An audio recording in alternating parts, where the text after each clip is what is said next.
pour ton amour, merci pour ta bonté, merci pour ta fidélité. Merci pour ce nouveau jour, Seigneur, que tu nous as permis. Tu nous as tirés dans ta présence pour nous faire du bien. Quand on est écrit dans ta parole, les enfants d'Israël, dans leur détresse, ont crié à toi. Et tu leur as envoyé pour réponse ta parole. Cette parole qui leur a fait du bien, qui les a guéris et qui leur a fait échapper de toute forme de fausse. Ô Père, que ta parole aujourd'hui soit un médicament qui guérit. Je couvre cette atmosphère dans le sang de Jésus et que tout ce qui n'est pas de toi soit réprimé, brisé, chassé en Seigneur, dans le nom puissant de Jésus. Père, à toi toute l'honneur, à toi toute la gloire, règne en maître et en Seigneur ici. Et que Père, que tout autre nom qui semblait avoir, ô Père, en règne dans nos vies, se taise. Nous réduisons au silence tout autre nom, ô Père, que toi seul règne et que toute la gloire, la louange te revienne. Pour le nom de Jésus, nous avons aussi prié. Amen, amen, amen. Oh, on acclame pour le roi des rois. On acclame pour notre Seigneur et notre Sauveur. Alléluia.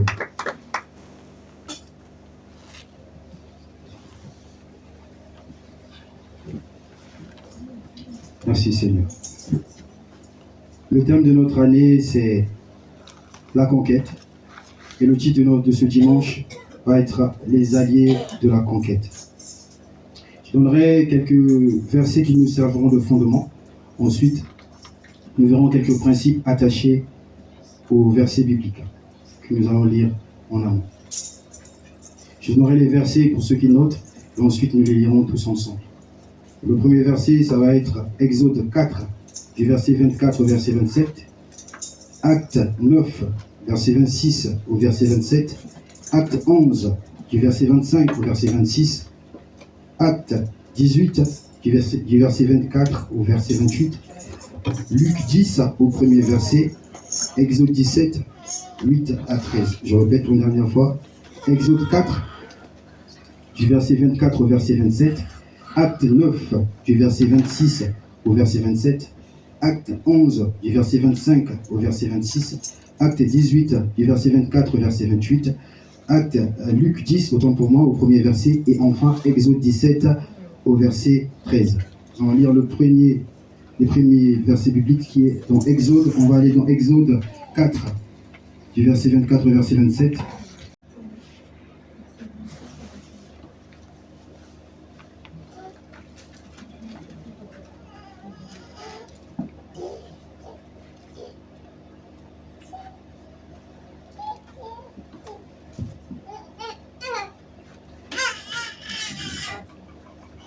Lorsqu'il se rendit à Jérusalem, Saul tâcha de se joindre à eux.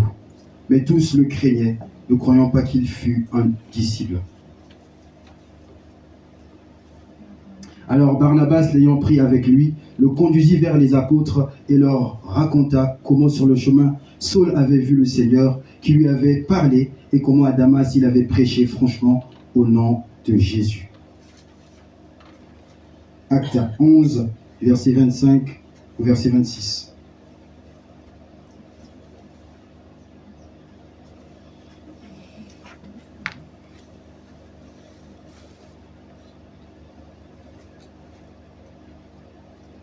Barnabas se rendit ensuite à Tarse pour chercher Saul. Et l'ayant trouvé, il l'emmena à Antioche pendant toute une année. Ils se réunirent aux assemblées de l'Église et ils enseignaient beaucoup de personnes. Ce fut à Antioche que pour la première fois, les disciples furent appelés chrétiens. Acte 18, verset 24 au verset 28.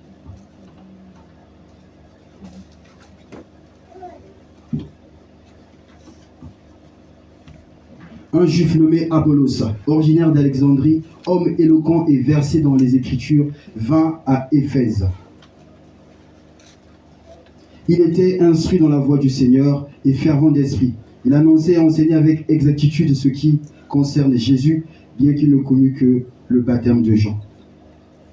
Il se mit à parler librement dans la synagogue. Aquilas et Priscille, l'ayant entendu, le prirent avec eux et lui exposèrent plus exactement la voie de Dieu.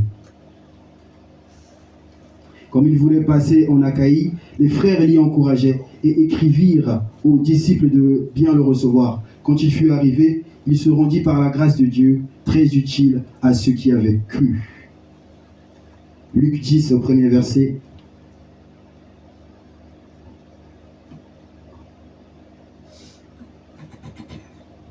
Plusieurs ayant entrepris de Non, Luc 10 au premier verset.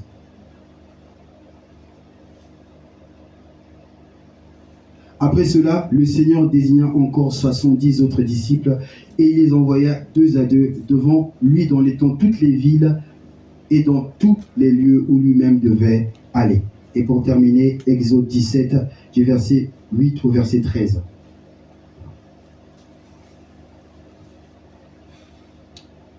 Amalek vint combattre Israël à Réphidim. Alors Moïse dit à Josué, choisis-nous des hommes, sors et combat Amalek. Demain, je me tiendrai sur le sommet de la colline, la verge de Dieu dans la main. Josué fit ce que lui avait dit Moïse pour combattre Amalek. Et Moïse, Aaron et Hur montèrent au sommet de la colline. Lorsque Moïse élevait sa main, Israël était le plus fort. Lorsqu'il baissait sa main, Amalek était le plus fort. Les mains de Moïse étant fatiguées, ils prirent une pierre qu'ils placèrent sous lui et il s'assit dessus. Aaron et Hur soutenaient ses mains, l'un d'un côté, l'autre de l'autre, et ses mains restèrent fermes jusqu'au coucher du soleil. Et Josué vainquit Amalek et son peuple au tranchant de l'épée. Amen. Amen. Le thème de ce dimanche, c'est les alliés de la conquête. Il est vrai que, frères et sœurs, nous devons conquérir. Mais dans la sagesse de Dieu, dans le plan de Dieu, Dieu a tout préparé, prévu pour que dans cette conquête, nous ne puissions pas être seuls. Que des moments où nous sommes faibles, des moments où nous n'avons pas d'énergie, nous n'avons pas de force, Dieu a mis à nos côtés des alliés qui sont là pour nos moments de faiblesse, qui viennent pour nous enrichir, qui viennent nous donner une valeur ajoutée, qui font de nous ce que Dieu a rêvé, qui nous accompagne dans notre marche. Et un allié, c'est quelqu'un qui se joint à nous pour un temps court, moyen, long terme, pour nous aider à être ou à devenir. C'est aussi quelqu'un qui vient s'attacher à nous, qui s'attache à quelqu'un d'autre pour lui apporter en plus une valeur ajoutée. C'est aussi un allié qui apporte son soutien à quelqu'un d'autre pour l'aider à atteindre son objectif. Et pour explorer ce titre, nous allons voir plusieurs vérités. Dans la première, sur le chemin de la conquête, les alliés sont incontournables. Sur le chemin de la conquête, les alliés sont incontournables. Dieu sait que si nous sommes suffisants, si nous nous suffisons à nous-mêmes, nous aurons ce sentiment d'être supérieurs aux autres ou de suffisance et nous n'allons pas avoir le même regard à l'égard de Dieu. C'est pour ça qu'il a permis que, même étant enfant de Dieu, même ayant onction, même ayant un tas de talents, des dons, des compétences, il nous manquera toujours quelque chose et cette chose qui nous manque sera complétée par des alliés que Dieu nous envoie, par des personnes extérieures que Dieu va équiper, va doter des compétences qui nous manquent à nous pour venir nous booster afin d'atteindre le plan de Dieu. Dans Genèse 2 au verset 18, Dieu, après avoir créé après avoir créé l'homme, la création, il a créé les animaux, il a mis Adam dans le jardin pour qu'il nomme tout ce qui était là. Et après avoir nommé cela, il a senti qu'il y avait quelque chose qui manquait. Et il a dit, il n'est pas bon que l'homme soit seul. Et Dieu lui dit, je lui ferai une aide semblable pour le compléter, pour qu'il ait quelqu'un qui lui ressemble, qui pourrait venir l'apporter en plus, pour qu'il ne soit plus seul. Parce qu'il y avait les animaux, il y avait toute la création, mais cette création-là n'avait pas la capacité d'apporter en plus à Adam. Et c'est pour cela que Dieu a créé Ève pour venir compléter. C'est pour cela, dans Ecclésiaste 4, du verset 9 au verset 10, il est dit « Deux valent mieux qu'un, parce qu'ils retirent un bon salaire de leur travail. Car s'il tombe, l'un peut relever son compagnon, mais malheur à celui qui est seul et s'il tombe sans avoir de second pour le relever. » Quand nous sommes seuls, il y arrive des moments où nous n'avons pas de force, où nous ne savons pas faire, où parfois, malheureusement, nous sommes limités par les conditions humaines. Là, on l'a vu en l'occurrence pour la bataille contre Amalek. Pour la petite histoire, Moïse, Amalek, après être sortis, les enfants d'Israël venaient à peine de sortir d'Égypte. Ils ont traversé et ils étaient fatigués. Et ils ont connu une attaque qui était inopinée, inattendue. Amalek monte contre Israël alors qu'ils n'étaient pas préparés pour cette bataille-là. Et là, on voit les alliés que Dieu donne à Moïse, Aaron et Hur. Pour que Israël soit fort, il fallait que les deux mains de Moïse soient levées. Mais Moïse était limité. Il ne pouvait pas garder ses mains parce qu'ils étaient fatigués. Ils venaient de sortir d'Égypte, ils marchaient. Amalek les a pris par derrière et ils attaquaient les plus faibles.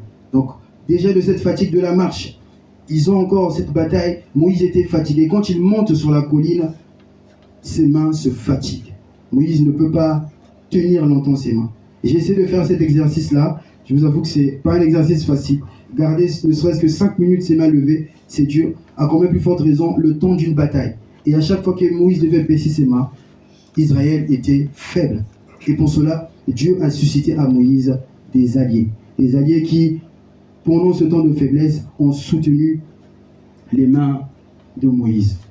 Dans Exode 31, du verset 1er au verset 6, pour la construction de l'arche de l'Alliance, le Seigneur a donné des paroles de sagesse claires à Moïse pour la construction. Mais Moïse était limité. Il n'avait pas les compétences, il n'avait pas tout ce qu'il lui fallait pour construire ce temple-là. Et Dieu suscite des alliés. Dieu envoie Betsalel et Oliab, qui sont les personnes que Dieu a remplies de son esprit. Comme il est écrit dans Exode 31, au premier verset, l'Éternel parla à Moïse et dit, « Sache que j'ai choisi Betsalel, fils d'Uri, fils de Hur, de la tribu de Juda. Je l'ai rempli d'esprit de Dieu, de sagesse, d'intelligence et de savoir pour toutes sortes d'ouvrages. Je l'ai rendu capable de faire des inventions, de travailler l'or, l'argent, l'airain, de graver les pierres et à enchâsser, de travailler le bois et d'exécuter toute forme d'ouvrage. » Moïse a reçu des paroles claires du Seigneur, mais il est limité. Il a l'onction, il est le choix de Dieu, il est le leader. Mais ce leader-là est limité pour cette circonstance. Il y a des choses qui rentrent dans son champ d'action. Il y a des choses qui rentrent dans ses prérogatives. Mais Moïse n'a pas les compétences pour la construction de l'arche. D'autant plus que le Seigneur a donné des paroles de sagesse qui étaient claires, des détails clairs pour que la construction de l'arche puisse être comme Dieu le voulait. Et pour cela, Dieu a suscité des alliés, Betsalel et Oliab, qui ont aidé Moïse à construire l'arche comme Dieu l'avait dit, en suivant les instructions précises de Dieu. Dans 1 Chronique 22, du verset 2 au verset 5, Moïse, après son règne, après toutes les batailles qu'il a eues quand il est passé roi, il a eu à cœur de bâtir un temple à l'Éternel. David, autant pour moi. Il a eu à cœur de bâtir un temple pour l'Éternel. Et quand il parle de cette intention au prophète Nathan, le prophète Nathan lui dit, non, je vais prier, je vais méditer dessus. Et la réponse du prophète, c'était la réponse de l'Éternel qui a dit à David, non, tu ne peux pas construire pour moi un temple parce que tu as fait couler beaucoup de sang. Et après cela, David, ne pouvant pas lui construire le temple pour Dieu, a préparé le terrain pour son fils.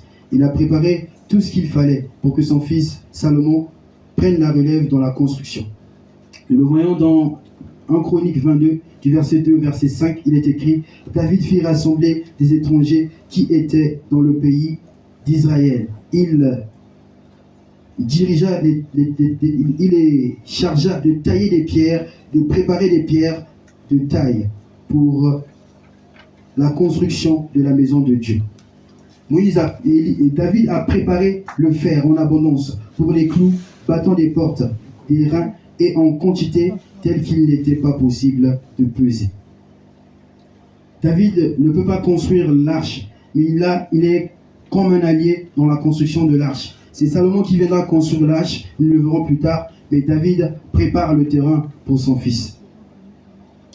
On le voit encore plus tard dans 1 Chronique 22 au verset 14, on dit que voici, et c'est justement David qui parlait, il dit, voici par mes efforts, j'ai préparé la maison de l'Éternel.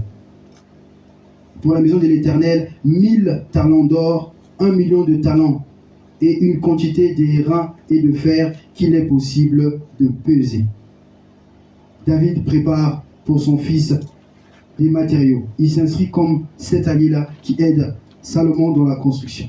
Dans 1 roi 5, du verset 1er au verset 10, on voit le roi de Tyr qui vient faire cette alliance avec Salomon à cause de la relation qu'il avait avec David, son père.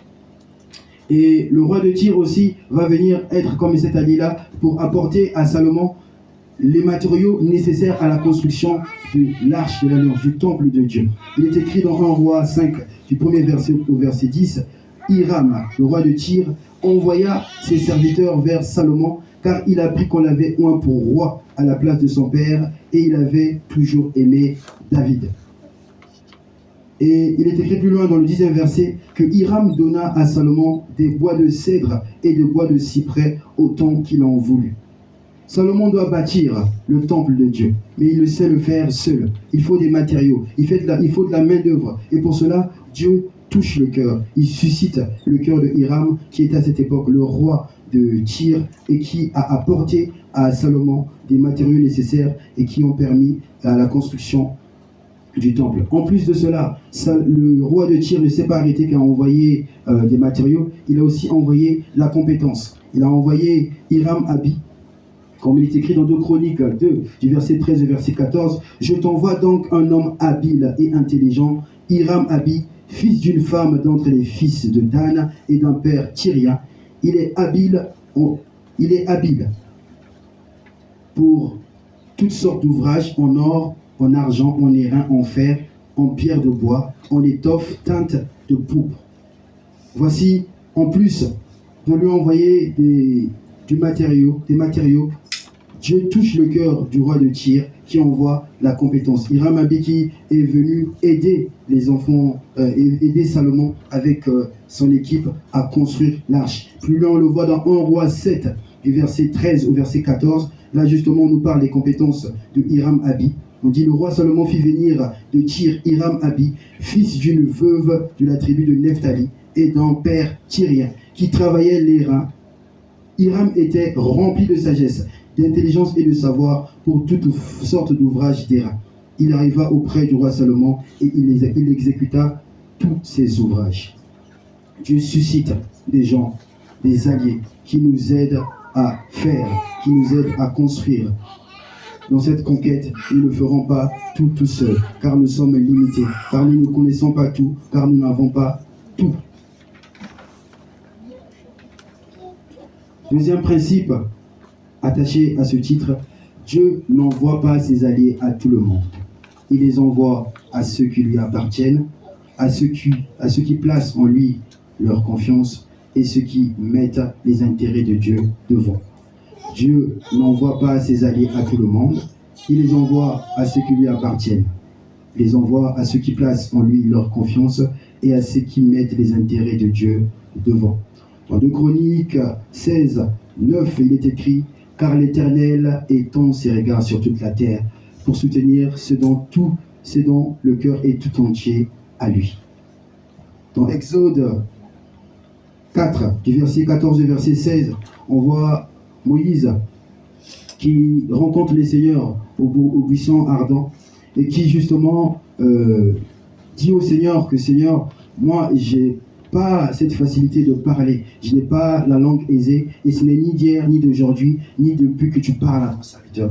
Moïse est appelé par Dieu, Moïse est choisi par Dieu et il a en lui il lui manque quelque chose pour l'accomplissement de sa mission. Et Dieu lui parle de façon claire. Dans Exode 14, verset 14, verset 16, il est écrit « Alors la colère de l'Éternel s'enflamma contre Moïse et il dit « N'y a-t-il pas ton frère Aaron le Lévite? Je sais qu'il parlera facilement. Le voici lui-même et qui vient au-devant de toi. Et quand il te verra, il se réjouira à ton sujet. » Moïse, Dieu t'a choisi. Il te manque certainement quelque chose, mais Dieu sait justement. Il suscite quelqu'un qui viendra te compléter, qui viendra t'ajouter, qui t'accompagnera dans l'accomplissement de cette mission, parce que toi-même, tu ne peux pas tout. Toi-même, tu ne peux pas être à tous les fronts. Tu ne peux pas avoir toutes les compétences. Tu ne peux pas avoir tout ce qu'il faut pour accomplir la mission de Dieu. Tu ne peux pas avoir tout ce qu'il faut pour aller vers une conquête. Dieu t'enverra des gens qui viendront t'aider à conquérir ce pourquoi il t'a créé. Dans Acte 9, du verset 40 au verset 41, on voit Dorcas, qui était une disciple de Jopé, qui faisait de bonnes œuvres et beaucoup de monde. Dieu suscite un allié, qui est Pierre, pour aller la délivrer. Dorcas était une disciple qui faisait plein de bonnes œuvres et qui est tombée malade et qui est mort des suites de cette maladie. Et Pierre était en séjour à Lyde, et comme Lyde n'est pas loin de Jopé, quand cela est arrivé, on a envoyé chercher Pierre à Lyde.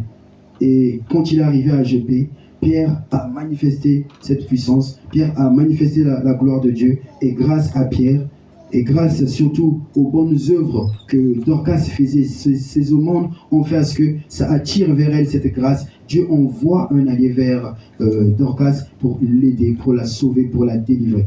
Dieu envoie des alliés, pas à tout le monde, mais à ceux qui pratiquent les bonnes œuvres, à ceux qui lui appartiennent, à ceux qui mettent ses intérêts devant. Dieu s'est souvenu de Dorcas à cause de ses bonnes œuvres qu'elle faisait, à cause de ses aumônes. Cela lui a valu un allié qui vienne dans le temps de la mort. Quand la mort est arrivée, cet allié est venu aider Dorcas à sortir des chaînes de la mort.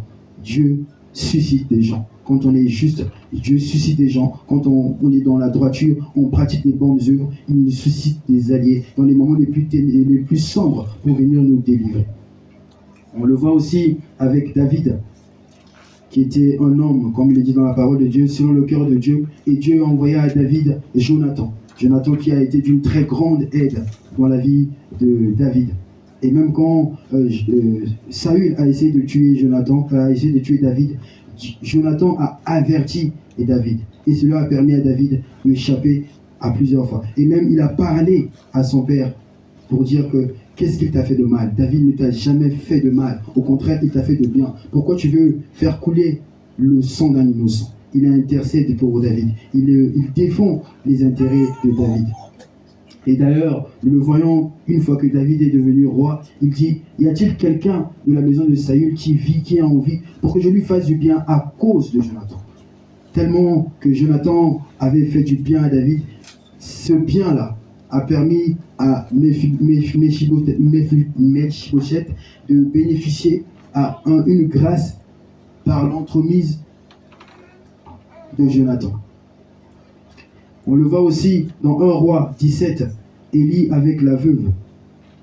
Élie qui est un serviteur de Dieu, Dieu l'a envoyé vers le roi Akab pour dire à Akab qu'il n'y aura pas de pluie, il n'y aura pas de rosée, sinon à ma parole. Et après avoir relâché cette parole, la parole que Élie avait relâchée s'est accomplie. Et il n'y avait pas de pluie, il n'y avait pas de rosée, il y avait une famine. Et donc, Dieu suscite à Élie une aide qui est la veuve. Et cette veuve a pris soin de Élie pendant cette période-là. Comme il est écrit dans la parole, avant, Dieu l'a envoyé dans le torrent de Kérit, et après le torrent de Kérit, Dieu l'a envoyé vers cette veuve pour que tous les besoins d'Élie puissent être assurés, qu'il ne puisse manquer de rien. On voit aussi cela, comment Dieu suscite des gens pour ceux qui lui appartiennent, ceux qu'il aime et qui mettent ses intérêts devant. Paul, Saul de Tarse, après avoir rencontré le Seigneur sur la route de Damas, la lumière du Seigneur, la gloire de Dieu qui est descendue ce jour, a rendu Paul aveugle. Donc il est resté pendant plusieurs jours et Dieu suscite une aide de destinée, une aide de conquête qui était Ananias. Il envoie Ananias. Et pendant justement que le Seigneur parle à Ananias, il dit, mais Seigneur, cet homme était un homme qui a fait beaucoup de mal à ton église. Il a persécuté ton église et justement là, il est venu parce qu'il voulait accomplir encore l'un de ses desseins pour nuire à ton église. Et le Seigneur parle à Ananias de façon claire. Il dit, cet homme est un instrument que j'ai choisi pour porter mon nom devant les nations, devant les rois et devant les fils d'Israël. Dieu suscite quelqu'un pour aller délivrer. Et justement, quand Ananias priait et quand Paul, Saul de Tarse, priait, il a vu en vision Ananias qui venait lui imposer les mains afin qu'il recouvre la vue. Dieu a suscité cet allié pour son élu, pour son choisi, afin que cette situation change. Le troisième principe que nous allons voir, c'est les alliés viennent nous enrichir et nous apporter une valeur ajoutée. les alliés viennent nous enrichir et nous apporter une valeur ajoutée. Dans Actes 18, du verset 24 au verset 28, il est question d'Apollos. La parole dit, Dieu dit, un homme nommé Apollos, originaire d'Alexandrie, homme éloquent et versé dans les Écritures, vint à Éphèse. Il était instruit dans la voie du Seigneur et fervent d'esprit. Il annonçait et enseignait avec exactitude ce qui concerne Jésus, bien qu'il ne connaisse que le baptême de Jean. Là, nous voyons Apollos, qui est fervent d'esprit, qui est engagé, mais il lui manquait quelque chose. Il avait un manquement. Et ce manquement-là, Dieu suscite des gens. Et dans la parole de Dieu, il est dit que Priscille et Aquilas lui prirent et lui exposèrent plus exactement les Écritures. Ces aides viennent enrichir Apollos. Ce qui lui manquait ne lui manquera plus parce que Dieu a suscité des gens qui sont venus lui exposer de façon plus claire les Écritures. Et plus tard, on parle d'Apollos. Quand il est parti en Achaïe, il est écrit dans la parole de Dieu, quand il fut arrivé, il se rendit par la grâce de Dieu, très utile à ceux qui avaient cru. Apollos a changé. Apollos a reçu quelque chose, une valeur ajoutée. Il a été enrichi, transformé. Il n'est plus le même Apollos qui ne connaissait que le baptême de Jean. Apollos devient une toute autre personne avec une plus-value, avec une valeur ajoutée. Quand il parle avec beaucoup plus de consistance parce qu'il y a eu Priscille et Aquilas qui lui ont apporté ce qui lui manquait. Il lui manquait quelque chose. Il lui manquait quelque chose, une valeur qui a été ajoutée par l'entremise des alliés. Acte 3, du verset 6 au verset 8, on voit Pierre et Jean. Après avoir passé plusieurs années au pied du Maître, quand ils ont rencontré Jésus, ils menaient une vie ordinaire. Les gens les voyaient, Paul, Pierre, des pécheurs. Mais dans Acte 3, du verset 6 au verset 8, on découvre Pierre et Jean avec une autre dimension, avec une plus-value, avec une valeur ajoutée. Il est écrit, et ils partaient au temple, à la porte du temple nommé la Belle. Il y avait là un homme qui était boiteux, qui était là et qui demandait tout le temps le monde. Et il est écrit dans la parole de Dieu que Pierre lui dit, je n'ai rien, je n'ai ni or ni argent, mais ce que j'ai, je te le donne au nom de Jésus-Christ de Nazareth. Lève-toi et marche. Paul initialement et Jean, qui étaient des gens qui avaient une vie ordinaire, ils changent de dimension, ils changent de registre. Ils deviennent des gens qui manifestent la gloire de Dieu. Ils deviennent des gens qui manifestent la puissance de Dieu parce qu'ils ont été impactés, parce qu'ils ont eu ce maître, ils ont eu cet allié qui leur a apporté quelque chose. Et d'ailleurs, Pierre le dit, je n'ai ni or ni argent, mais ce que j'ai reçu quelque chose du Maître, j'ai reçu quelque chose, et cette chose fait de moi que je ne sois plus le même Pierre qui a régné Jésus. Ça fait de moi un Pierre qui, quand il dit les choses, cela arrive. Quand il prie pour les malades sont guéris. Pierre a été enrichi. Pierre et Jean ont été enrichis, impactés, en restant au pied du Maître, en restant avec Jésus. Ils ont changé. Dans Acte 2, du verset 14 au verset 41, on voit encore Pierre, le jour de la Pentecôte, quand le Saint-Esprit est descendu. Il y avait des gens qui étaient en séjour à Jérusalem, plusieurs personnes d'ailleurs, de plusieurs nations. Et quand cela est arrivé, ces personnes se disaient que le fait que les gens, il y avait la manifestation de l'Esprit, que les gens parlaient en langue, qu'ils étaient ivres. Et là encore, on voit Pierre qui tient un discours poignant. On dit, après avoir entendu ce discours, ils eurent le cœur vivement touché et ils dirent à Pierre et aux autres apôtres, « Hommes, frères, que ferons-nous » Pierre, qui était quelqu'un d'ordinaire, il devient quelqu'un, quand il parle, sa parole a un impact. Sa parole touche les cœurs. Sa parole transforme les vies. Sa parole renverse des situations. Et plus tard d'ailleurs, on le voit, Pierre leur dit, quand ils ont posé cette question, Pierre leur dit, répondez-vous et que chacun de vous soit baptisé au nom de Jésus pour le pardon de vos péchés et vous recevrez le don du Saint-Esprit. Par Pierre, ce jour-là, il s'est fait une très grande conversion. Dans la parole de Dieu, il est écrit, ceux qui acceptèrent sa parole furent baptisés en ce jour-là, le nombre des disciples augmenta d'environ 3000 âmes. Pierre a changé, Pierre a été enrichi, Pierre a reçu quelque chose qui a changé son identité, qui a changé sa vie. Les alliés nous enrichissent, nous apportent une valeur ajoutée. Dans Acte 9, du verset 36 au verset 40, on voit encore là Pierre en action pour la résurrection de Dorcas Tabitha, qui justement, nous l'avons vu plus tôt, qui faisait des bonnes œuvres, qui faisait des aumônes, mais qui malheureusement est tombé malade et mort des suites de cette maladie-là. Et on voit Pierre qui démontre la puissance de Dieu, qui a été avec Dieu, qui a été avec Jésus, qui a vu le Maître faire et qui, ayant reçu cet enrichissement, manifeste cette valeur qu'il a reçue. Et on voit Tabitha qui est ressuscité. Il est écrit dans la parole de Dieu, Pierre fit sortir tout le monde et se mit à genoux. Il pria, puis se retournant vers le corps, il dit, Tabitha, lève-toi. Elle ouvrit les yeux et ayant vu Pierre, elle s'assit. Pierre devient quelqu'un qui renverse les situations. Tabitha qui certainement était allé plus vivre à une nouvelle chance de vie. Parce que Dieu a suscité un allié, a suscité quelqu'un. Et parce que cet allié a été enrichi en étant au pied du Maître.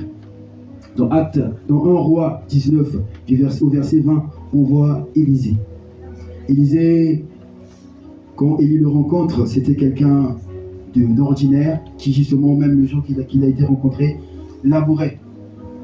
Et on voit, après avoir été au pied d'Élie, après avoir fréquenté Élie, il a reçu une nouvelle identité. Il a reçu un enrichissement, une valeur ajoutée qui change sa vie, qui fait que Élisée n'est plus le même Élisée.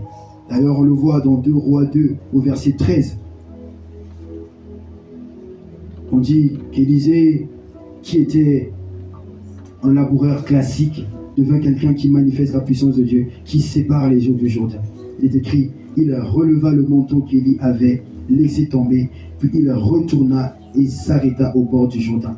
Il prit le manteau qu'Élie avait laissé tomber et il en frappa les eaux qui se séparèrent ça et là, et Élisée passa de simple laboureur à quelqu'un qui sépare les eaux du Jourdain, comme son maître, en étant au pied du Maître, en fréquentant quelqu'un, en fréquentant une aide de destinée, une aide de conquête. Cette personne a impacté Élisée, a enrichi Élisée. Élisée n'est plus la même personne. On le voit encore plus loin dans 2 Rois 4, du verset 8 au verset 14. Il y avait là à Sunem une femme de distinction. Et chaque fois que Élisée était en séjour à ce lieu-là, cette dame-là s'arrangeait à ce que son séjour se passe bien. Elle avait préparé une chambre haute et Élisée et son serviteur se recueillaient toujours à cette porte-là. Et cette femme-là était stérile, elle n'enfantait pas. Et là on voit Élisée qui déclare une parole, qui donne une parole prophétique qui s'accomplit au moindre détail. Il dit à cette femme, à cette époque de la même année, de l'année prochaine, tu auras un fils. Et il est écrit dans la parole de Dieu, dans 2 Rois 4 au verset 17, cette femme devint enceinte et elle enfanta un fils à la même époque de l'année suivante, comme Élisée lui avait dit. Élisée a changé, Élisée a été impacté, Élisée a été enrichi par cet allié de conquête qui est Élie, son père. Le quatrième principe que nous allons voir, c'est les alliés nous aident à devenir ce que Dieu a rêvé. Dieu a prévu des choses pour nous. Mais pour arriver à ces choses-là, il a prévu des gens qui nous conduisent, qui nous préparent le chemin. Nous le voyons dans 1 Chronique 11, au verset 10. Pour la royauté de David, on ne peut parler de cette royauté-là sans parler des vaillants hommes de David. Ces personnes qui étaient prêtes à tout pour David, qui se battaient corps et âme pour que David soit établi comme le Seigneur l'avait déclaré. David avait reçu l'onction, mais pour passer à la royauté, il fallait combattre. Et ce combat, il ne pouvait pas le mener seul, parce qu'il y avait de l'adversité. Il y avait une armée, Saül, qui avait son armée. Et Dieu a suscité pour David des alliés, qui sont les vaillants hommes de David, qui ont aidé David. Comme il est écrit dans 1 Chronique 11 au verset 10, voici les chefs des vaillants hommes qui étaient au service de David et qui l'aidaient avec tout Israël à assurer sa domination afin de l'établir roi selon la parole de l'Éternel au sujet d'Israël. Dieu a parlé. Dans le rêve de Dieu, David est roi. Mais cela ne peut se faire sans bataille, parce qu'il fallait combattre. Et David ne pouvait pas combattre seul. Et ces hommes se sont levés, ont aidé David à devenir roi.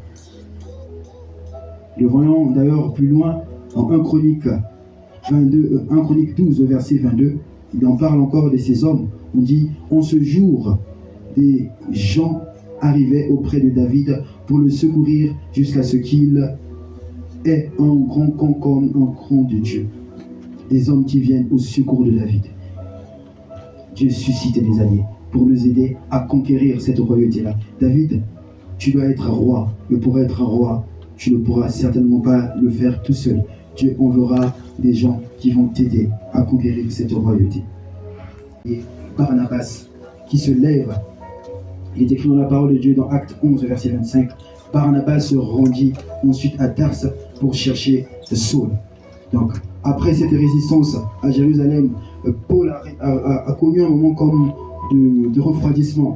Il était là, il était appelé, mais il ne pouvait pas avancer plus parce qu'il y avait une résistance qui l'empêchait de rentrer dans le rêve de Dieu. Dieu l'a choisi. Dieu a décidé qu'il soit un instrument qui porte son nom, mais il y avait un obstacle devant Paul qui n'arrivait pas à franchir. Et pour cela, Dieu a suscité un allié qui aide Paul à devenir ce que Dieu a rêvé. Barnabas se rend à Antioche pour chercher Paul. Et l'ayant trouvé, il l'emmena à Antioche pendant toute une année et se réunir aux assemblées de l'église et les enseignait beaucoup de personnes. Saul n'avait pas encore cette crédibilité-là. Et cette crédibilité-là, il a eu au travers de Barnabas, qui a défendu Paul, qui a dit que cet homme a vraiment changé. Il a vraiment reçu Jésus et il prêche Jésus franchement.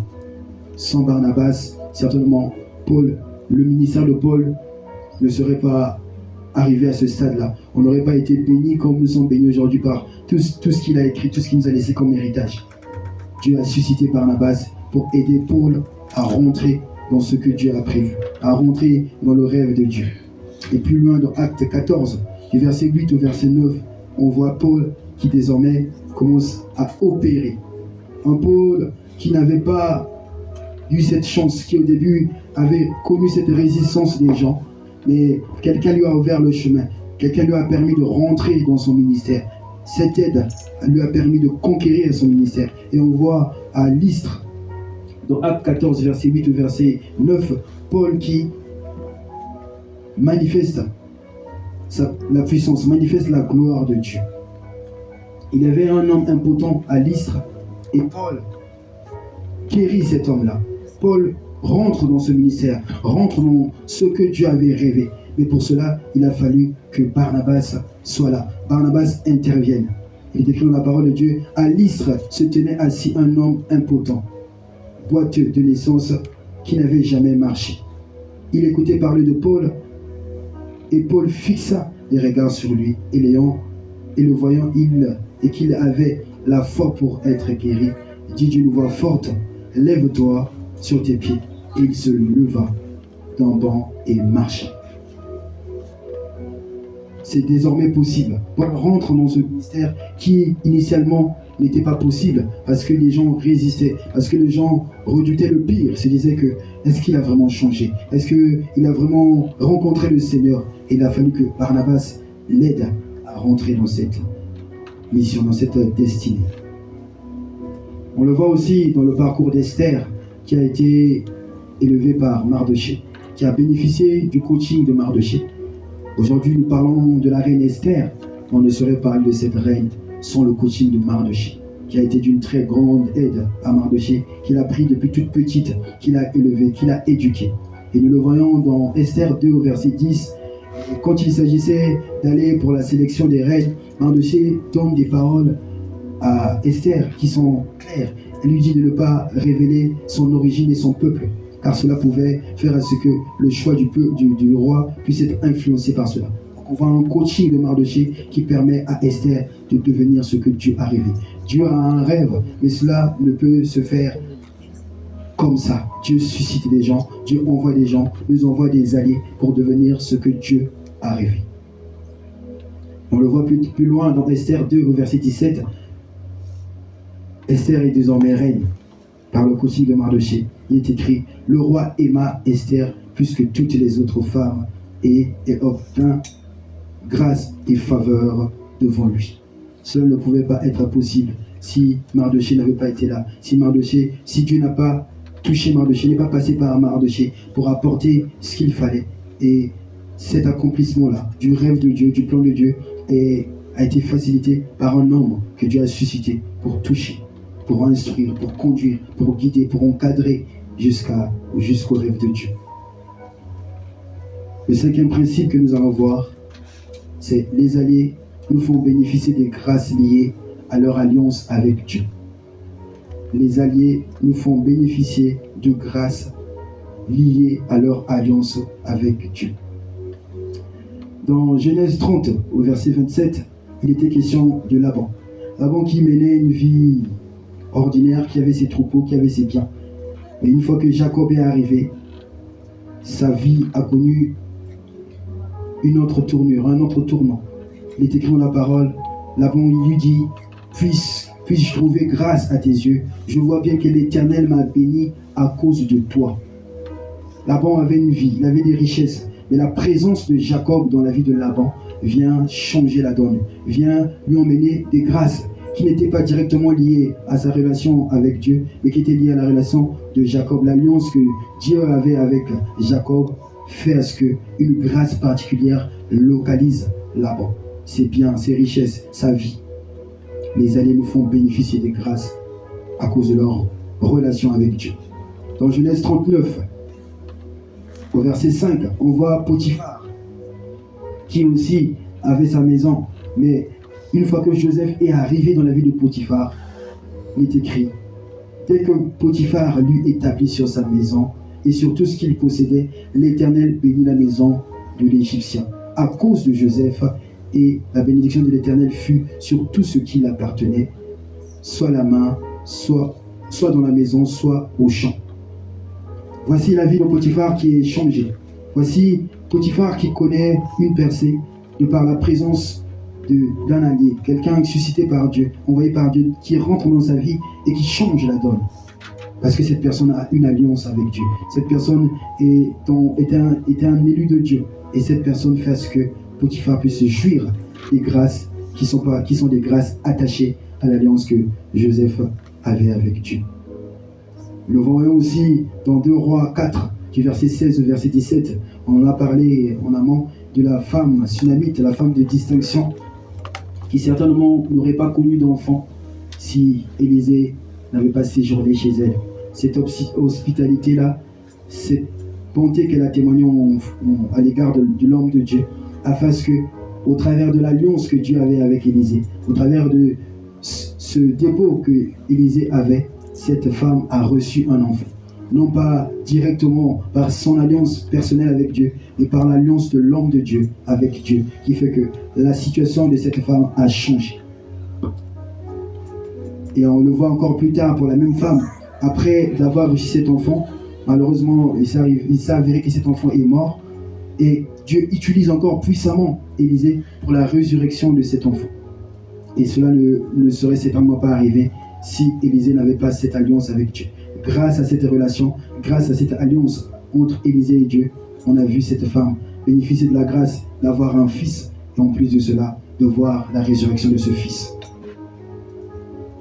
Puis là, on le voit dans Genèse 19, au verset 29, Lot, qui est sauvé.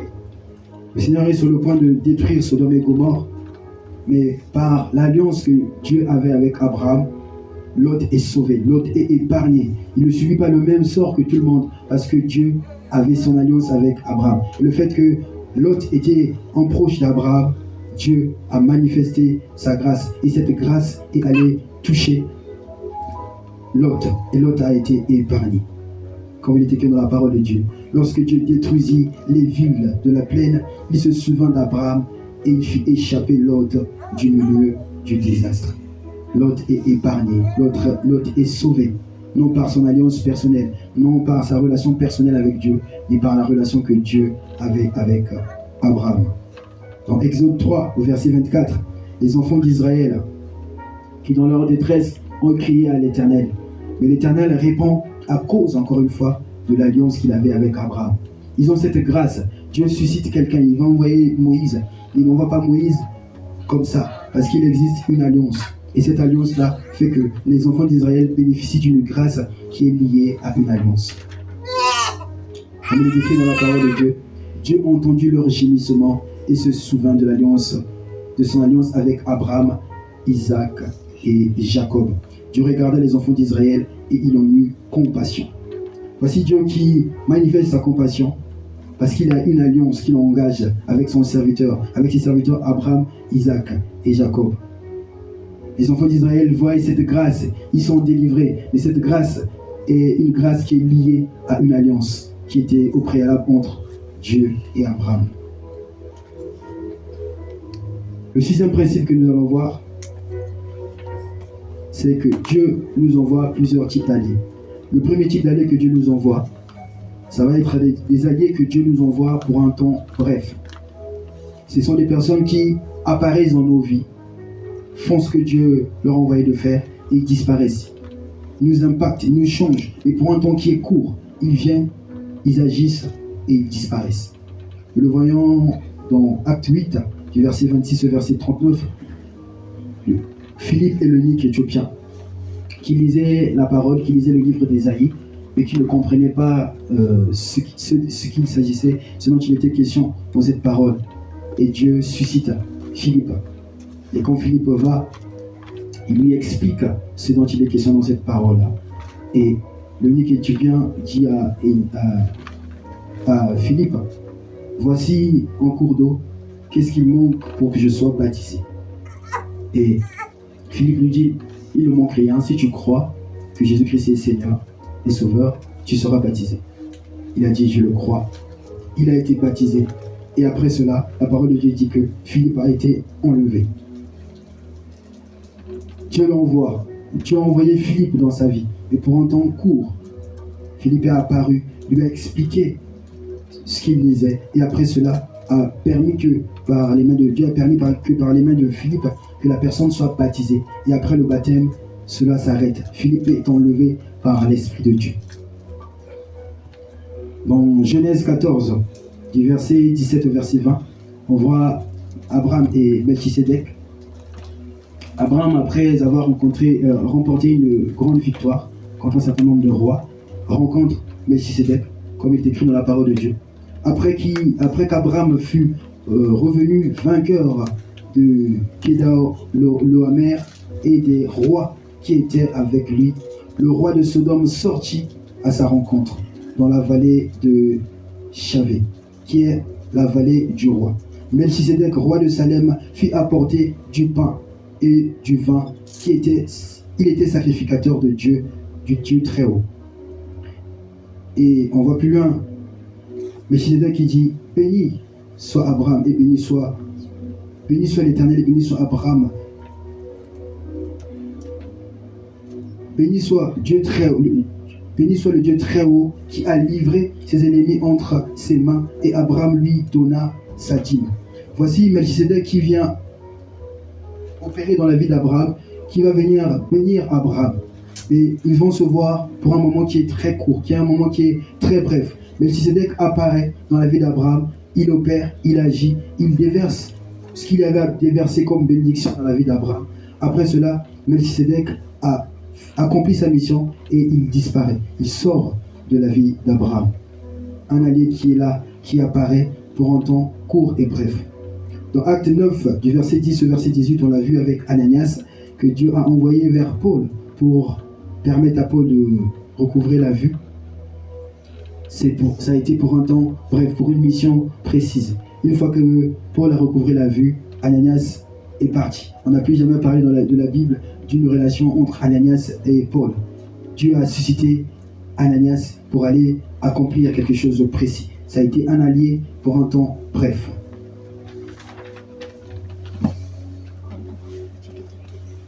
Dans Acte 10, du verset 1 au verset 47, il est question de Corneille, qui aussi encore une fois était un homme qui faisait de bonnes œuvres. Et Dieu se souvint de ses aumônes et Dieu envoie Pierre. Et pendant que Corneille était chez lui, il a eu une vision. Et dans la vision, Dieu lui disait que je me suis souvenu de tes aumônes et que j'envoie quelqu'un qui viendra dans ta maison. Et Pierre aussi était dans un endroit, comme dans une chambre haute. Et pendant qu'il priait, il avait faim. Il a envoyé des gens préparés pour lui. Il est tombé en extase. Et pendant qu'il est tombé, il a vu des quadrupèdes, il a vu des oiseaux du ciel, il a vu des reptiles. Et il a entendu la voix de Dieu qui lui disait, mange. Et Pierre disait, mais Seigneur, cela est impur, je ne peux manger. Et le Seigneur a dit, ne déclare pas impur ce que Dieu a déclaré pur. Et c'est comme ça que Dieu envoie Pierre vers Corneille. Et pendant que Pierre leur exposait la parole de Dieu, avant même qu'ils aient reçu le baptême d'eau, ils ont été remplis du Saint-Esprit. Et quand ils ont été remplis du Saint-Esprit, Pierre a dit, pouvons-nous refuser l'eau à ceux qui ont reçu le baptême du Saint-Esprit. Après cela, Corneille et toute sa famille ont été remplis du Saint-Esprit, baptisés, et Pierre a passé quelques temps avec eux, et après cela, Pierre est parti. Pierre a apparu dans leur vie pour un temps bref, pour accomplir une mission, et après cela, il part. Et le deuxième type d'alliés que Dieu nous envoie, c'est les alliés que Dieu nous envoie pour un temps moyennement lent. Les premiers, c'était pour un temps bref, d'autres, ça va être pour un temps qui est moyennement lent.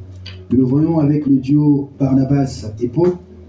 Justement, Paul qui a bénéficié de l'aide de Barnabas pour rentrer dans son ministère. Ils ont fait beaucoup de choses ensemble. Dans Acte 13, on voit leur premier voyage missionnaire ensemble. Dans Acte 15, verset 39, on voit le désaccord qu'il y a eu entre les deux à cause de Jean-Marc. Et ce désaccord-là qui leur a valu séparation. Donc, pendant plus d'une année, ils ont été ensemble, ils ont œuvré ensemble, ils ont éclaté la gloire de Dieu ensemble. Mais arrive un moment où Dieu décide que ça s'arrête là. Pour un temps moyennement lent, ils ont été ensemble et leur chemin, leur parcours s'arrête là. Et après avoir été avec Barnabas, Paul a connu un deuxième allié qui a été aussi là pour un temps qui est moyennement long, qui est Silas. On voit dans Acte 15, après la séparation avec Barnabas, du verset 40 au verset 41, Paul choisit Silas comme nouveau compagnon. Dans Acte 16, du verset 1 au verset 3, on voit qu'ils arrivent ensemble à Derbe et à Lystre. Dans Acte 16, du verset 6 au verset 10, on voit qu'ils se dirigent vers la Macédoine, conduits par le Saint-Esprit.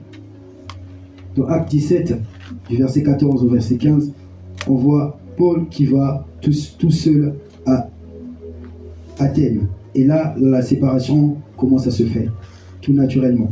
Dans Acte 18, du premier verset, on voit Silas et Timothée qui rejoignent Paul à Corinthe. Et après Acte 18, on n'a plus jamais mentionné Paul et Silas. Ce duo qui a éclaté la gloire de Dieu s'est arrêté là. Après, on a parlé de Paul avec d'autres disciples, avec d'autres personnes, mais on n'a plus jamais parlé de Paul et Silas. Ils ont été ensemble, ils ont œuvré ensemble, mais pour un temps qui a été moyennement lent. Le troisième type d'alliés que Dieu nous envoie, c'est des alliés qui sont là dans notre vie, des alliés à vie. Seule la mort, certainement, pourra nous séparer, mais c'est des personnes, quoi qu'il arrive, quoi qu'il advienne, qui sont là dans notre vie. Et nous l'avons vu dans le parcours d'Abraham avec Sarah et sa femme, qui a été là pendant son appel. Dans Genèse 12, du 1er au 5e verset, on voit qu'ils étaient ensemble pendant l'appel d'Abraham. Dans Genèse 17, du verset 15 au verset 19, on voit qu'ils reçoivent ensemble la promesse de Dieu. Et dans Genèse 23, on voit la mort de sa femme qui a été là avec Abraham jusqu'à la fin. Dans 1 Samuel 26, du verset 6 au verset 9, il est question d'Abishai. Abishai qui est un homme, un guerrier de David, qui a été fidèle à David depuis le début.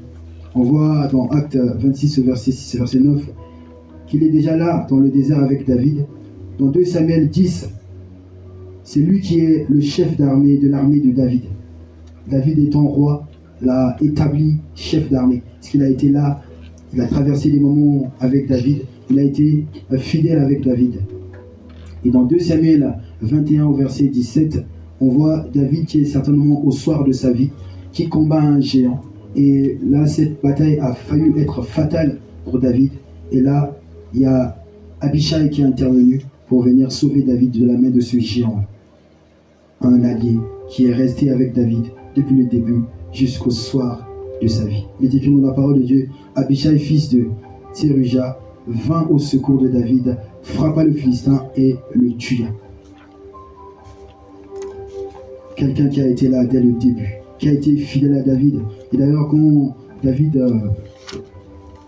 il fuyait Saül, il s'est avéré que David a eu Saül dans un moment de faiblesse où il était vulnérable. Et justement, Abishai a essayé d'en finir avec Saül, parce qu'il savait tout le mal que causait Saül à son chef David. Le dernier et septième principe que nous allons voir, c'est le temps est révélateur et validateur. Il permet d'apprécier les alliés à leur juste valeur. Le temps est révélateur et validateur. Il permet d'apprécier les alliés à leur juste valeur. Dans 2 Timothée du verset 4 2 Timothée 4 du verset 9 au verset 10, on voit Paul qui parle de Démas qu'il a abandonné. Tout le monde est parti, il y avait un courant d'abandon à l'égard de Paul, et on voit Timothée qui est resté fidèle. Timothée qui n'a pas abandonné Paul. Et quand tu lui écris, il dit, viens plutôt vers moi, car Démas m'a abandonné par amour pour ce siècle présent, et il est parti pour Thessalonique. Des gens qui partiront. Le temps nous permettra d'apprécier ces années-là. Quels sont ces années qui sont là, qui seront là pour nous, peu importe ce qu'il arrive, peu importe ce qu'il advienne, qui seront toujours là. Et c'est le temps qui nous permet de les apprécier. Dans Jean 6, du verset 53 au verset 68, on voit plusieurs disciples qui suivaient Jésus, qui marchaient avec lui. Mais arrivé à un temps, quand Jésus leur a dit que vous devez manger de mon corps et boire de mon sang, là, la séparation a lieu. Ils sont restés avec lui, ils le suivaient. Mais au bout d'un moment, le temps révèle la vraie identité de certains amis. Il est écrit, Jésus enseigna que pour la vie éternelle, il faut manger son corps et boire son sang. Plusieurs disciples l'abandonnèrent. À ce moment-là, le temps montre qui sont les vrais disciples, qui resteront avec lui. C'est le temps qui valide les alliés. Dans 2 Rois 5, du verset 20 au verset 27, il est question de Géasi, qui a été au pied d'Élisée pendant plusieurs années, qui a appris d'Élisée. Mais avec le temps a révélé l'identité de Géasi. Naaman était malade, il était en Syrie, il est venu en Israël pour être guéri de sa lèpre, et pendant cette guérison-là, après avoir reçu sa guérison, Naaman a voulu récompenser Élisée, lui donner les biens. Mais Élisée a dit non, je ne prendrai pas ces biens-là.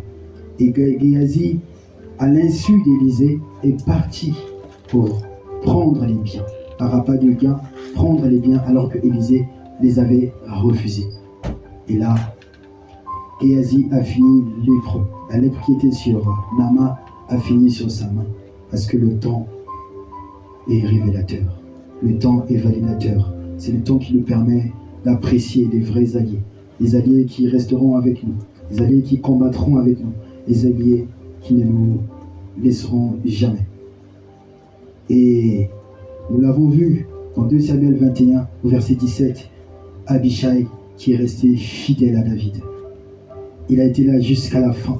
Il a sauvé au soir de sa vie David qui était fatigué de la main de ce géant philistin. Et ça, c'est le temps qui a permis à David d'apprécier cet allié-là. Cet allié qui a été précieux, cet allié qui a été fidèle. Le temps est validateur. Le temps sélectionne les alliés. Le temps permet d'épurer, de voir le vrai visage de certains alliés. Je vais nous inviter à nous lever.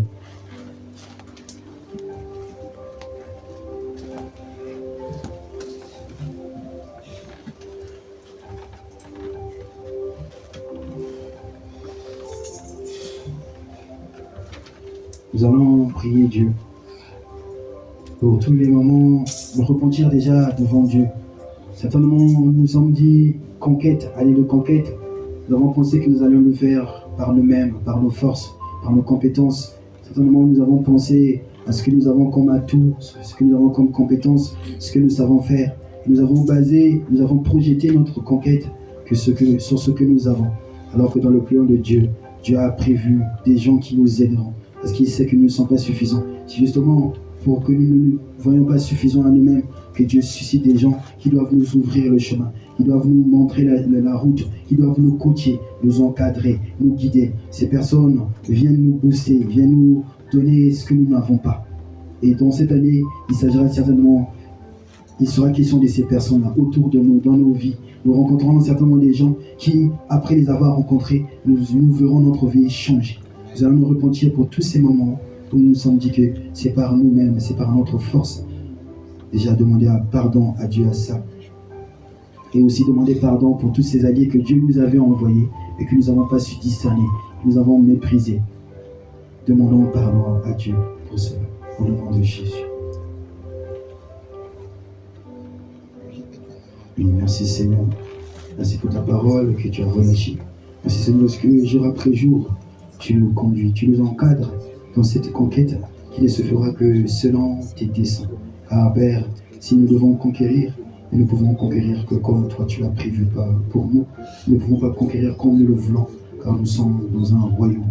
Et ce royaume a des cadres. Ce royaume est un royaume qui a des lois. Et nous devons faire des choses selon les règles de l'art. Ô Père, nous venons demander pardon pour toutes les fois où nous nous sommes dit que c'est parce que nous avons l'onction, c'est parce que nous avons la présence de Dieu, parce que nous sommes éloquents, parce que nous chantons bien, que cela allait se faire par nos forces. Nous avons vu Paul, que tu avais choisi, que tu avais rempli de ta puissance, mais qui ne pouvait rentrer dans cette dimension, il pouvait rentrer dans ce ministère parce qu'il y avait une résistance en face. Et cette résistance-là, son onction ne pouvait rien faire. Nous avons vu Moïse, qui était ton élu, ton choisi. Il avait ta puissance. Mais Père, face à cette bataille, il fallait que ses mains soient levées. Il s'est très vite rendu compte qu'il ne pouvait lever ses mains que pour un temps limité. Il ne pouvait pas faire plus. Et tu as suscité des alliés. Tu as suscité Aaron, tu as suscité Hur pour l'aider à soutenir ses mains, car Moïse était qu'un homme. Moïse n'est qu'un homme. Et oui, Père, comme Moïse, nous ne sommes que des hommes limités par le commun mortel, limités par ce que nous pouvons connaître, par les informations que nous avons, par les compétences que nous avons, Seigneur. Mais toi, dans ton plan, tu as justement fait cela pour que, Père, nous ne puissions pas nous suffire à nous-mêmes, mais pour que nous puissions regarder, dépendre à d'autres personnes qui nous enrichissent, qui nous bénissent, qui nous apportent ce que nous n'avons pas. Nous te demandons pardon, Seigneur. Pardonne-nous, Père, d'avoir cru que nous avons tout, que nous nous suffisons à nous-mêmes. Pardonne-nous, Seigneur. Pardonne-nous, Seigneur. Pardonne-nous aussi, Père, pour tous ces alliés que tu nous as envoyés, ces personnes que tu nous as envoyées, pour nous bénir, pour nous enrichir, pour nous encadrer. Mais nous n'avons pas su les discerner. Nous les avons méprisés. Nous avons regardé dans vous, Seigneur. Ô Père, pardonne-nous. Si, ô Père, une situation de notre vie, une conquête est bloquée parce que nous n'avons pas su discerner un allié, parce que nous avons sorti de notre vie un allié qui allait nous apporter une bénédiction. Oh Seigneur, pardonne-nous Seigneur, pardonne-nous Seigneur, pardonne-nous Seigneur, pardonne-nous.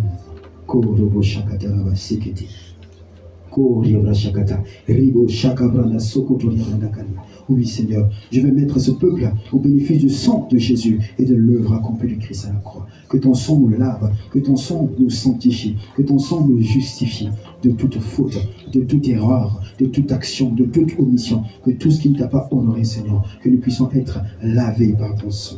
Lave-nous Seigneur, pardonne-nous, pardonne-nous Seigneur, pardonne-nous Seigneur, pardonne-nous Seigneur. Ô Père, donne-nous aussi le discernement, qu'à partir d'aujourd'hui, que nous puissions savoir comment apprécier les gens que tu nous envoies. Que Père, à partir d'aujourd'hui, en nous projetons dans cette conquête, que nous ne disons pas Seigneur, que c'est parce que nos mains seront levées que nous aurons la victoire. Mais en plus de nos mains Seigneur, tu enverras des gens qui dans ces moments de faiblesse, soutiendront nos mains.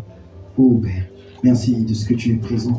Merci de ce que tu écoutes notre repentir. Oh Père, merci pour ton amour. Merci pour ta bonté.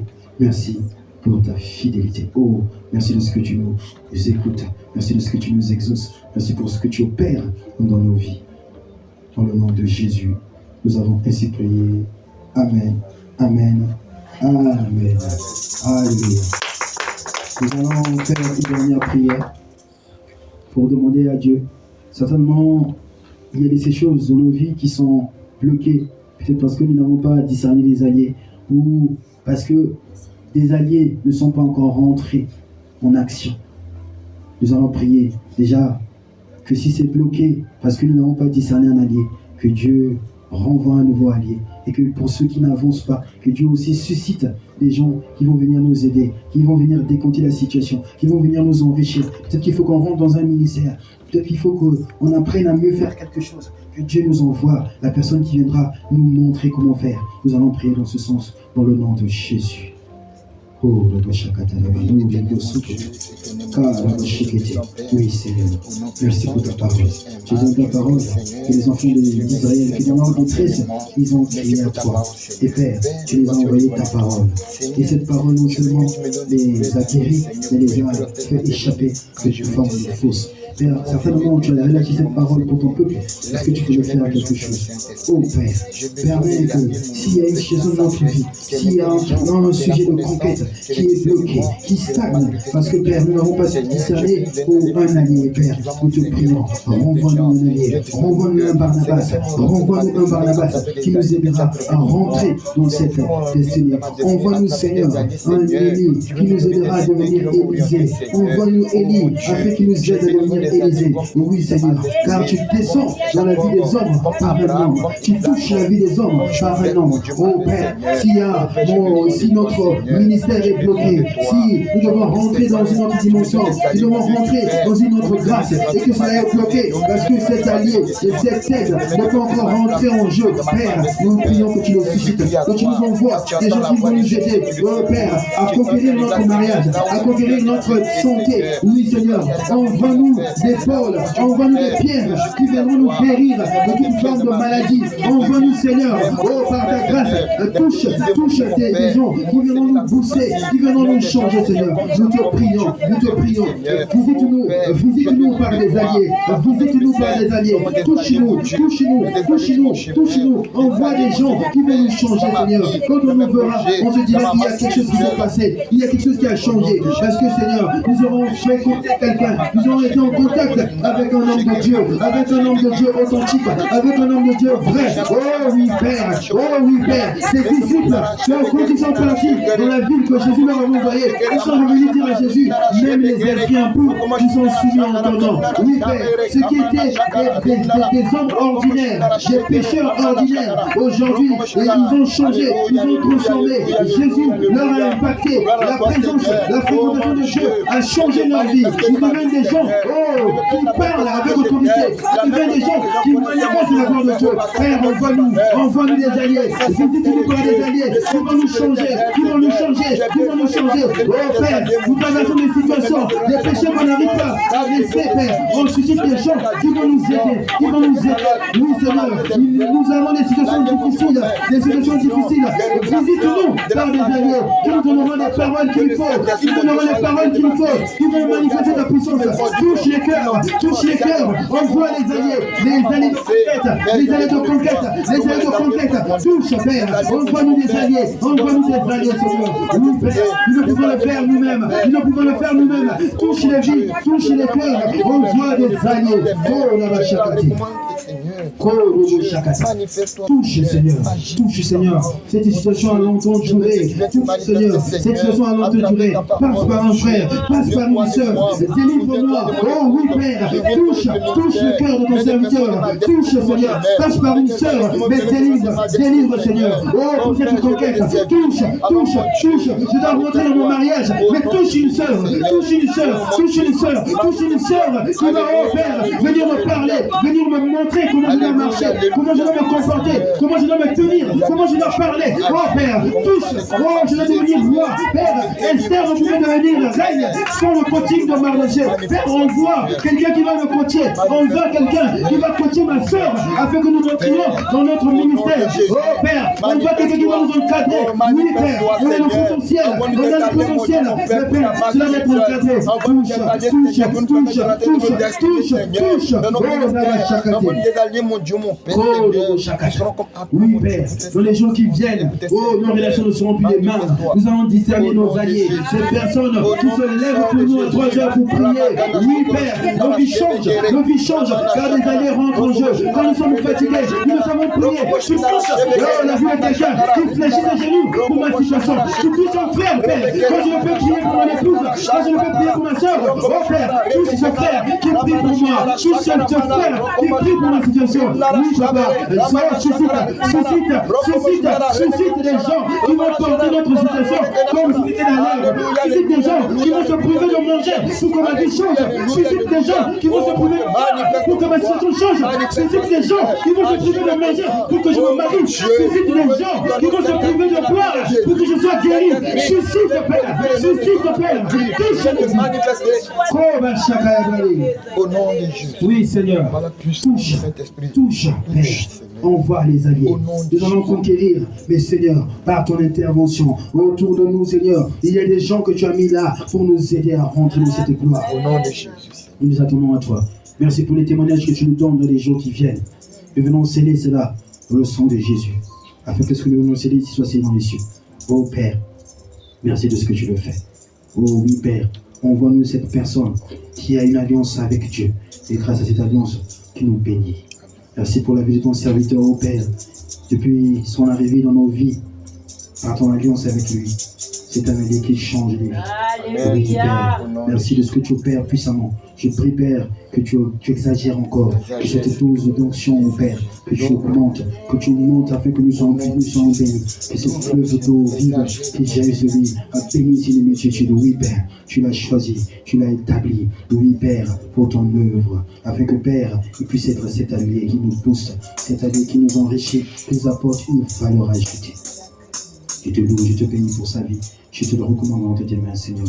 Nous couvrons le sang de Jésus, nous couvrons cette œuvre dans le sang de Jésus. Ô Père, que toute âme forgée contre lui soit mise sans effet. Que toute langue qui se lève en justice, je la condamne. À l'autorité du nom de Jésus.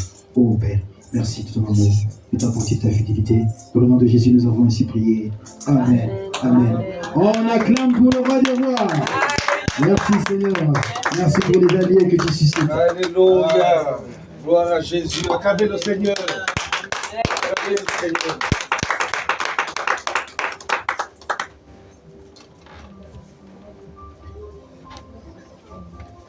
Acclame bien le Seigneur. C'est un message de vie. Alléluia. Amen. Gloire à Dieu. C'est un message de vie. On n'a pas fini. On va encore prier. Quelqu'un peut me mettre Acte 13, verset 6. C'était un message de vie. Voici ce que le Seigneur m'a dit quand j'étais au fond. Il m'a parlé, hein. Voilà. J'espère qu'il a parlé à tout le monde. Amen. Acte 13, à partir du verset 6. Justement en parlant des aides de destinée. Il faut savoir que Dieu envoie des hommes, comme il a si bien dit. Et derrière Acte 13, verset 6, vous allez écouter quelque chose. Et nous allons prier sur ce point. Je lis la parole de Dieu. Allô? Merci. Ayant ensuite traversé toute l'île jusqu'à Paphos, ils trouvèrent un certain magicien, faux prophète, juif nommé par Jésus, qui était avec le proconsul Sergius Paulus, homme intelligent. Ce dernier fit appeler Barnabas et Saul et manifesta le désir d'entendre la parole de Dieu. Donc, un aide de destinée, Dieu envoie ses serviteurs vers un homme. Mais Élymas, le magicien, car c'est ce que signifie son nom, leur faisait opposition, cherchant à détourner de la foi le proconsul. Ça veut dire que quand Dieu envoie des hommes dans ta vie, des aides destinées, il y a quelqu'un qui est là à côté de toi qui voudrait te détourner pour que tu ne reçoives pas ta bénédiction. Si tu n'as pas la révélation que le conseil de ce frère, le conseil de ma sister, c'est l'ennemi qui veut me distraire. Donc on va prier pour que Dieu vous ouvre les yeux, que les bas Jésus, les faux prophètes, les bas Jésus, les Élymas qui sont aux côtés de vous là, pour vous empêcher de repérer les aides destinées qui vous soient dévoilées au nom de Jésus. Amen. La personne peut rire avec toi, la personne peut manger avec toi, la personne peut te dire sister, quand elle sent ta bénédiction, l'homme qui vient pour t'épouser, ah, tu vois pas qu'il est même être le découragé, tu vois pas qu'il est même, il a les petits pieds. Ah, ça c'est l'homme là. Ah non, toi tu ne vois pas. Laisse, parce qu'elle est jalouse. Elle a un esprit. L'homme, c'est ce qui est à l'intérieur, qui te conseille. Donc, on va prier pour que tous les élimas, les bas Jésus vous soient dévoilés au nom de Jésus. Amen. Alors, élevons-nous, élevez la voix. Élevez la voix. Retourne de toi. Oui, Seigneur, merci pour cette parole que tu as relâchée. Que toute personne, Père, qui viendra faire ou qui s'opposera à ce que, Père, l'action,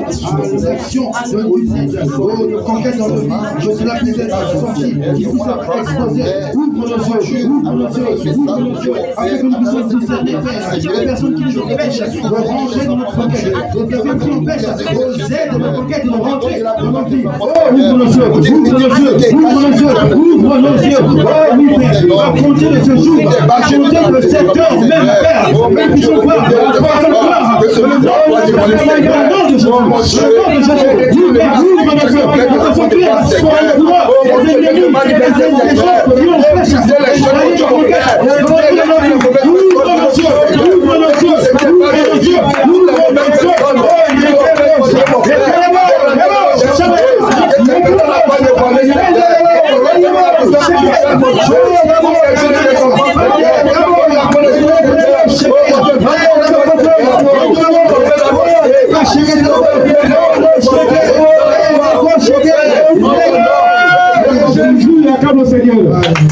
ce n'est pas fini. Ensuite, on va maintenant prier pour que tu sois visible, que les aides destinées te reconnaissent. Amen. Et que toi aussi tu les reconnais. Tu dois reconnaître qui est Dieu envoyé et que lui aussi reconnaisse. Parce que Satan va mettre un voix dans les oreilles, dans les yeux de la personne pour que la personne ne te reconnaisse pas. Dieu l'a envoyé pour t'aider. Mais quand il arrive là, Satan l'a voilé avec un système où il ne te voit plus clair. Donc tu vas prier pour que les aides destinées de Dieu te reconnaissent que ah, ça c'est elle. Et puis tout de suite son cœur s'ouvre pour t'aider. Tu n'es pas son parent, hein, mais son cœur s'ouvre pour t'aider. Donc tu dois prier pour que les aides destinées envoyées par Dieu te reconnaissent et que toi tu les reconnaisses. Élève la voix dans le nom de Jésus.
Jésus, maintenant lève-toi, tu poses ta main droite sur ta poitrine et tu lèves ta main gauche. C'est un message de vie. Oui, un message à la place. Tu vas recevoir ceci. Tu ne vas pas ressortir quand tu es rentré. Quand tu sors d'aujourd'hui, une grâce particulière va te localiser afin que quel que soit le domaine dans lequel tu dois conquérir, le mariage, les finances, à tous égards, un mouvement se passe, un mouvement angélique se passe dans ta vie. Excellent Père de grâce, sur la base de ta parole. Oui. De la même façon que tu m'as parlé pour des intérêts personnels, je viens ici et maintenant, dans la vie de ces hommes et de ces femmes, en présentiel et en distanciel, ou ceux qui verront même le culte par la suite. qu'ils reçoivent une faveur spéciale. De la même façon que Lot est sorti de la vie d'Abraham, c'est ainsi que Abraham a pu voir sa destinée. Que toute forme de Lot, toute forme de voile soit ôtée de ces hommes au nom de Jésus. Toute forme de masque, toute forme de voile qui couvre leur visage, qui cache leur visage, je déchire ces voiles au nom de Jésus. Amen. Que ces hommes et ces femmes soient reconnus par les aides de destinée. Que ces hommes et ces femmes soient reconnus par leur mari, par leur femme au nom de Jésus. Que leur chef d'entreprise les reconnaisse et ils reçoivent la promotion qui leur dit ou qui leur est due au nom de Jésus. Amen. Je déclare et je décrète, je prophétise sur cette onction apostolique et prophétique. Maintenant, vous recevez une grâce particulière. Reçois une grâce particulière. Toi, tu vas rentrer, le mari va te dire, venez les temps que je t'épouse, les temps que je t'épouse, faisons les démarches, je t'épouse au nom de Jésus. Tu rentres dans une saison de mariage, tu rentres dans une saison de mariage. Je te dis que tu rentres dans une saison de mariage. Un feu t'accompagne, un feu t'accompagne, un feu t'accompagne. Quand tu arrives, les choses vont commencer à changer. La présence de Dieu est sur toi, la faveur de Dieu est sur toi, la faveur de Dieu est sur toi. Lorsque tu reparles, la manifestation des anges autour de toi, l'onction du Saint-Esprit est sur toi. Oh, maintenant tu es vu, tu es reconnu au nom de Jésus. Tu es vu et tu es reconnu au nom de Jésus. Que tout ce que tu n'avais pas pu conquérir, tu vas voir un mouvement qui va se passer. Reçois cela au nom de Jésus. Reçois cela au nom de Jésus. Que ce soit le point de vue administratif, il y a quelqu'un qui va dire je prends ton dossier en main et tu vas voir comment ça va rouler sur le rouler. Au nom de Jésus. Au nom de Jésus. Oh Père, merci ce que je nous exauce toujours. Le ciel est ouvert en ces lieux. C'est pourquoi maintenant sur la base de ta parole, tu as dit c'était un message de vie. Alors je déclare la vie dans la vie de ces hommes et de ces femmes. Au nom de Jésus. La vie à tous égards. La vie matérielle, la vie maritale, la vie sanitaire, la vie professionnelle. Au nom de Jésus. Vous recevez cela. La vie dans vos corps, vos corps physiques. Tout corps qui était malade, reçois la vie au nom de Jésus. C'est un message de vie. Reçois la vie dans tes relations. Reçois la vie dans ton mariage. Reçois la vie au travail. Reçois la vie à tous égards dans le ministère. Reçois la vie au nom de Jésus-Christ. Reçois la vie dans tes études. Reçois la orientation. Au nom de Jésus.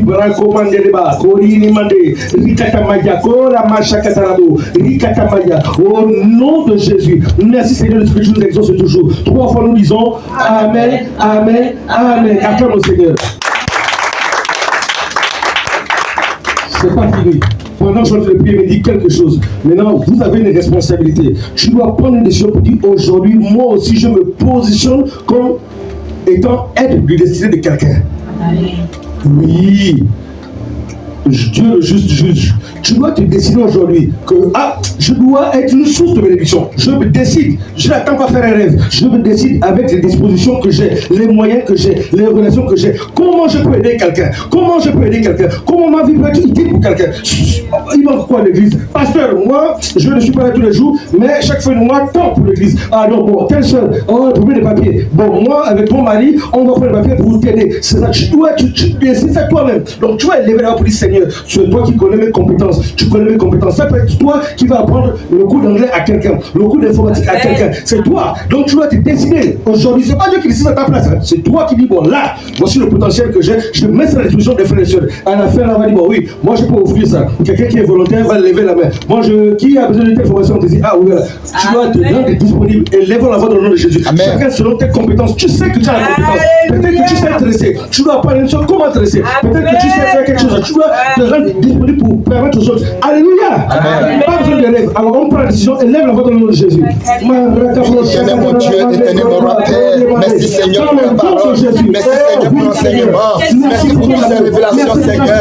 Oh mon Dieu, Seigneur, comme tu as dit dans cette Père, pour la base de cette parole de ton Seigneur, je me tiens au démon de toi Seigneur, Père, je me dis face de moi, il vous est bénédiction Seigneur, Père, personne mon Dieu, au nom de Jésus Seigneur, faites-moi énormément, ta capacité, je connais ma vision Seigneur, je connais ma vision, je connais ma vision, je connais mes dons Seigneur, oh mon Dieu, Seigneur, faites-moi énormément Seigneur, remplis-moi les parties de mon Dieu, apporte-le Seigneur, j'ai des gens, je décide aujourd'hui, je décide mon Père, je décide mon Dieu, mon Père Seigneur, pour Seigneur que tu as mis en mon Seigneur, pour aider les gens de Dieu, Seigneur, pour vous les dire, Seigneur, pour dire comment de nous, pour approcher, je les fais la Seigneur, je les fais la destinée, oh mon Dieu,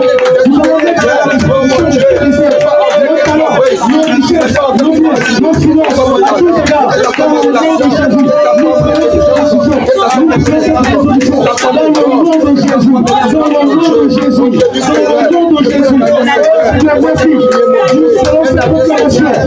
révélation que tu nous as délivrée.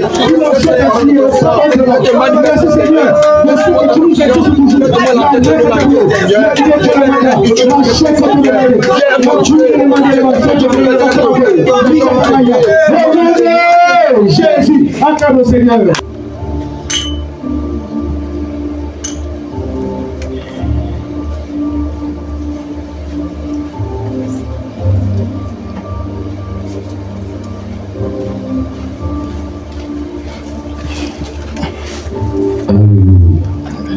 Est-ce qu'il y a quelqu'un qui a été béni par ce message? Acclame le Seigneur. Toi qui as entendu ce message, qui n'est pas encore sauvé, toi qui veux te réconcilier avec Dieu le Père, toi qui n'as pas encore donné ta vie au Seigneur Jésus-Christ, toi qui n'as pas encore accepté comme ton sauveur et ton Seigneur personnel, toi qui veux rentrer dans le royaume, car l'enlèvement est pour bientôt, le retour du Seigneur est pour bientôt. Nous allons aller pour l'éternité dans la Nouvelle Jérusalem avec notre Père, notre Seigneur. Toi qui ne fais pas encore partie des enfants de Dieu, de la famille en Christ, si tu es là et que le message t'a touché et que tu veux devenir enfant de Dieu, né de nouveau, tu peux lever ta main. Merci, levez-vous. Acclamons le Seigneur pour elle. Venez devant.